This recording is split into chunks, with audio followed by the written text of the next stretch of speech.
नमस्कार दोस्तों, आप सभी का आपके ही अपने चैनल कुछ खास पल अपनों के साथ में स्वागत है। दोस्तों, कृष्ण और सुदामा की दोस्ती से तो सब वाकिफ ही होंगे।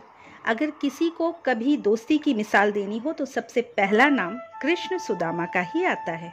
कृष्ण का जन्म जहाँ एक संपन्न परिवार में हुआ था, वहीं सुदामा एक गरीब ब्राह्मण थे। दोनों में जमीन आसमान का फर्क हुआ करता था, लेकिन फिर भी दोनों की दोस्ती की मिसालें आज भी दी जाती हैं। शास्त्रों में कहा गया है कि सुदामा भी एक समय में बहुत अमीर हुआ करते थे, लेकिन क्या किसी को पता है कि सुदामा गरीब कैसे हुए? क्या थी इसके पीछे की वजह?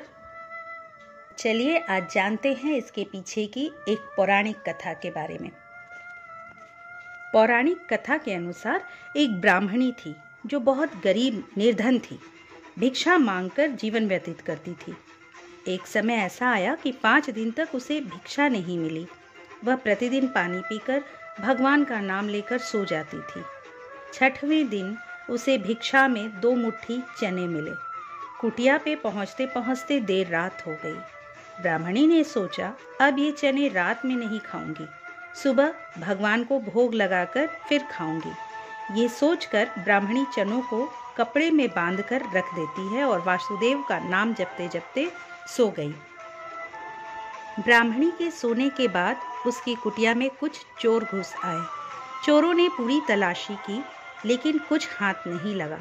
आखिर में उनके हाथ वो चने की पोटली लग गई। उसे सिक्के की पोटली समझकर चोरों ने उठा लिया। इतने में ब्राह्मणी की आंख खुल गई।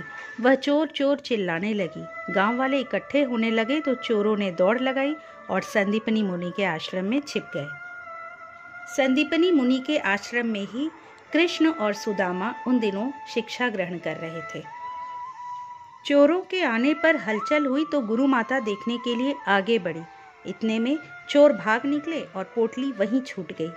वहीं दूसरी तरफ भूख से व्याकुल ब्राह्मणी ने श्राप दिया कि जो भी मुझ दीनहीन और असहाय के चने खाएगा वह भी दरिद्र हो जाएगा।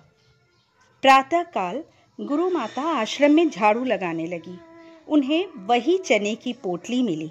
गुरु माता ने पोटली खोल कर देखी तो उसमें चने थे। सुदामा और कृष्ण जंगल से लकड़ी लाने जा रहे थे। गुरु माता ने वह पोटली सुदामा जी को दी और कहा, बेटा, जब जंगल में भूख लगे तो कृष्ण के साथ मिलकर ये चने खा लेना। सुदामा तो जन्मजात ब्रह्मज्ञानी थे। जो ही चने की पोटली उन्होंने अपने हाथ में ली, त्यों ही उन्हें सारा रहस्य मालूम हो गया। सुदामा जी ने सोचा, गुरु माता ने कहा है ये चने दोनों लोग बराबर बांट के खाना, लेकिन ये चने अगर मैंने श्री कृष्ण को खिला दिए तो सारी सृष्टि दरिद्र हो जाएगी। मैं ऐसा नहीं करूँगा। मेरे जीवित रहते मेरे प्रभु दरिद्र हो जाएं, ऐसा कदापि नहीं होगा। और इसलिए उन्होंने बिना कृष्ण को दिए सारे चने खुद खा लिए। मगर भगवान श्री कृष्ण भी समझ गए थे कि सुदामा ने ऐसा क्यों किया। फिर कई वर्षों के बाद सुदामा जब कृष्ण के द्वार पर आए तो उन्होंने अपने इस परम मित्र को गले से लगाकर उनकी सारी दरिद्रता दूर कर दी।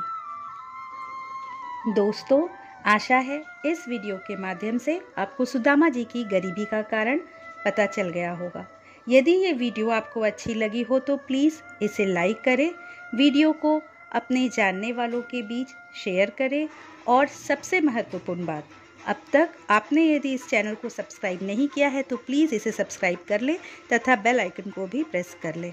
अगली बार एक नए वीडियो के साथ आपसे फिर मिलूंगी। जय श्री कृष्ण।